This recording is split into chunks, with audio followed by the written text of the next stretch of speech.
Halo teman-teman, saat ini kita kembali lagi di channel Timson Simamora. Pada saat ini kita akan membahas kembali lebih lanjut tentang Undang-Undang Cipta Kerja Part 2 ya.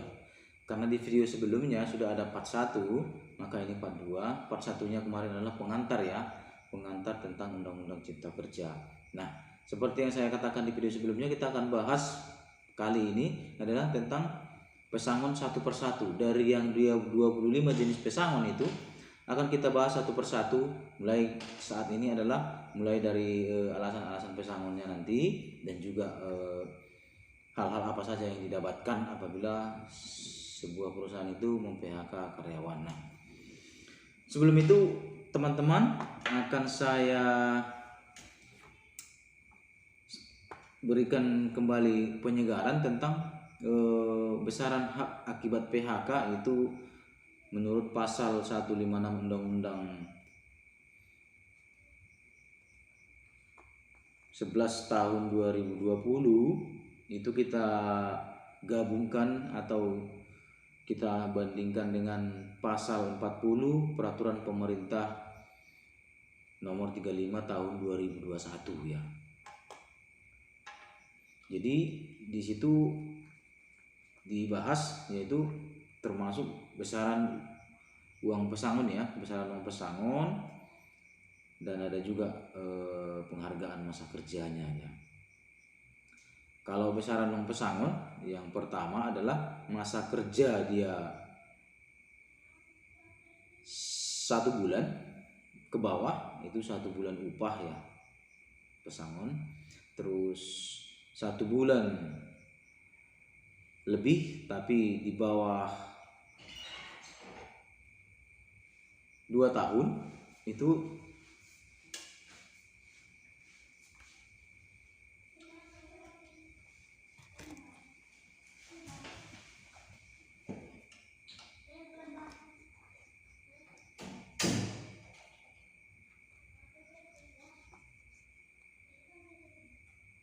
besaran hak akibat PHK pasal 156 Undang-Undang Cipta Kerja nomor 11 tahun 2020 junto pasal 40 PP 35 tahun 2021 itu adalah masa kerja di bawah 1 tahun itu besaran pesangonnya 1 bulan upah. Terus masa kerja yang 1 tahun lebih tapi kurang dari 2 tahun itu 2 bulan upah. Terus masa kerja lebih dari 2 tahun tapi kurang dari 3 tahun itu 3 bulan upah. Terus seterusnya itu 3 tahun ke atas tapi di bawah 4 tahun itu 4 bulan upah. 4 tahun ke atas tapi di bawah 5 tahun itu 5 bulan upah. 5 tahun ke atas tapi di bawah 6 tahun itu 6 bulan upah. Terus 6 tahun ke atas tapi di bawah 7 tahun itu 7 bulan upah. Terus yang terakhir itu masih ada lagi 7 tahun ke atas tapi di bawah 8 tahun itu 9 bulan upah. Terus 8 tahun ke atas itu dapat 9 bulan upah. Nah, itu tadi besaran pesangon ya. Nah, sekarang adalah besaran uang penghargaan masa kerja berdasarkan masa kerjanya, yaitu 3 tahun ke atas tapi di bawah 6 tahun itu 2 bulan upah. 6 tahun ke atas tapi di bawah 9 tahun itu 3 bulan upah. 9 tahun ke atas tapi di bawah 12 tahun itu 4 bulan upah. 12 tahun ke atas tapi di bawah 15 tahun itu 5 bulan upah, dan seterusnya itu 15 tahun ke atas tapi di bawah 18 tahun itu 6 bulan upah. 18 tahun ke atas di bawah 21 tahun itu 7 bulan upah. Terus 21 tahun ke atas tapi di bawah 24 itu 8 bulan upah. Terus masa kerja 24 tahun dan seterusnya itu 10 bulan upah. Nah, itu kira-kira perbandingan uang pesangon, besaran pesangon ya. Ini besaran ya, bukan kali-kalian pesangon ya teman-teman. Ini besaran hak akibat PHK yang berdasarkan masa kerja, tahun kerja gitulah. Nah, terus nanti di uang penggantian haknya ada juga itu cuti tahunan yang belum diambil dan belum gugur. Nah, itu yang teman-teman dapatkan nanti ya, cuti tahunan, terus biaya atau ongkos pulang untuk bekerja atau buruh dan ke ini dan keluarganya ke tempat kerja atau buruh diterima. Maksudnya di situ tempat ke POH, biasanya perusahaan memakai istilah POH ya. Terus hal-hal lain yang ditetapkan dalam perjanjian kerja atau peraturan perusahaan dan perjanjian kerja bersama. Nah, maksudnya di sini jika ada di peraturan perjanjian kerja bersama atau di PP perusahaan yang disusun lain dari sini tapi lebih bagus, itu juga akan dihitung masuk dalam hak akibat PHK. Nah, teman-teman, langsung saja kita bahas. Yang pertama adalah akibat PHK itu penggabungan, peleburan atau pemisahan perusahaan dan pekerja atau buruh tidak bersedia melanjutkan hubungan kerja atau pengusaha tidak bersedia menerima pekerja atau buruh. Nah, maksudnya di sini jika ada perusahaan A dan B, mereka ini digabungkan atau dilebur jadi satu perusahaan, biasanya ada perusahaan induk, terus anak perusahaan.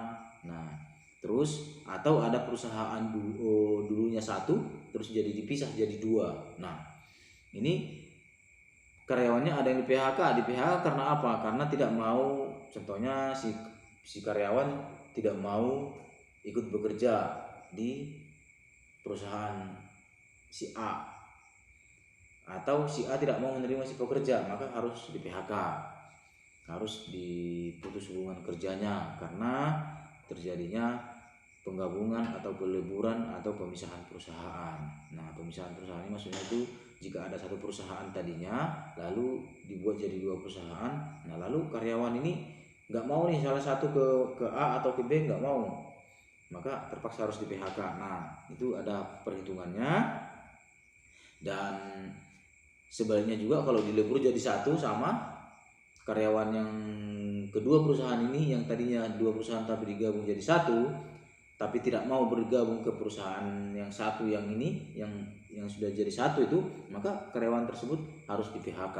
Karyawan tersebut harus diputus hubungan kerjanya tentunya dengan ketentuan undang-undang yang terbaru ini, dan itu ada di dalam peraturan pemerintah nomor 35 tahun 2021 itu pasal 41.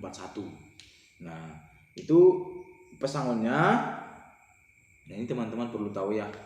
Sekali lagi bagi teman-teman yang pemula aja ya, ini kita sama-sama belajar bagi teman-teman yang pemula. Kalau yang sudah senior kayaknya sudah tahu ya, mari kita bareng-bareng belajar. Kalau memang yang di video ini kurang pas, mohon diberikan komentar atau langsung dihubungi ke pemilik channel teman-teman ya.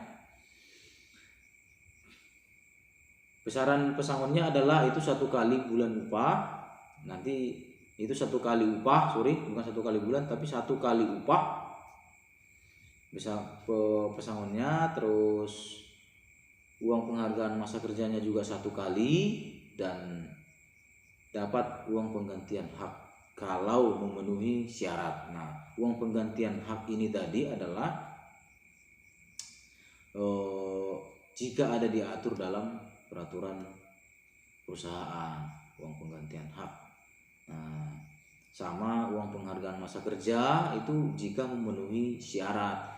Memenuhi syarat tadi itu adalah kalau masa kerjanya lebih dari 3 tahun tetapi di bawah 6 tahun, maka dapatlah uang penghargaan masa kerja 1 kali. Tadi kalau dia di 3 tahun ke atas tapi di bawah 6 tahun berarti dapat 2 bulan. Itu maksudnya 1 kali ya. Terus pesangonnya tadi, besaran pesangon itu tergantung masa kerjanya juga. Nah, kalau masa kerjanya tadi itu 1 tahun lebih tapi di bawah 2 tahun, dia dapat 2 bulan. Nah, 1 kali 2 bulan berarti dapat 2 bulan besarannya, 2 bulan upah. Nah, jadi kalau karyawan itu tadi di PHK karena penggabungan kedua perusahaan atau peleburan kedua perusahaan jadi satu, lalu perusahaan tidak karyawannya tidak mau masuk ke perusahaan lagi, tidak mau bekerja lagi, atau si perusahaan tidak mau menerima si karyawan, maka harus dibayarkan pesangonnya tadi 1 kali pesangon dan 1 kali uang penghargaan masa kerja dan ketentuan lain termasuk cuti tahunan yang belum diambil atau belum gugur dan diongkosi pulang ke POH pekerja dan keluarganya itu ya. Terus tadi ya uang penghargaan masa kerja kalau memang ada diatur dalam PP dan memenuhi ketentuan tadi itu masa kerjanya, dan terus pemisahan perusahaan. Nah, jika terjadi pemisahan perusahaan tadinya 1 lalu dijadikan jadi 2, nah perusahaan si A dan si B tidak mau menerima karyawan itu, maka karyawan harus di PHK, atau karyawan mau masuk ke perusahaan A dan B tidak mau, maka karyawan tersebut harus dibayar pesangonnya sesuai dengan ketentuan yang tadi saya sebutkan. Nah, itu teman-teman salah satu yang nomor 1 ya yang masih kita bahas adalah nanti masih ada 24 jenis PHK lain lagi, dan tentunya nanti akan kita bahas di video-video saya selanjutnya. Baik teman-teman, itu saja yang mau kita bahas malam ini. Sengaja kita bagi-bagi supaya lebih jelas, dan nanti kita diskusi kalau memang ada yang mau bertanya atau ada yang mau memberikan masukan, jadi tidak terlalu banyak pembahasannya dan tidak terlalu melebar. Jadi teman-teman begitu saja. Terima kasih. Jangan lupa tetap untuk mengikuti channel ini. Mohon dibantu juga untuk di subscribe, di like, dan di share supaya nanti ke depan juga channel ini makin maju dan makin berkembang. Dan mohon dibunyikan loncengnya untuk mendapat notifikasi selanjutnya, karena masih banyak kita bahas jenis-jenis PHK yang selanjutnya dan besaran-besaran PHK-nya tentunya sesuai ketentuan peraturan pemerintah nomor 35 tahun 2021. Baik, terima kasih atas perhatiannya. Salam untuk kita semua.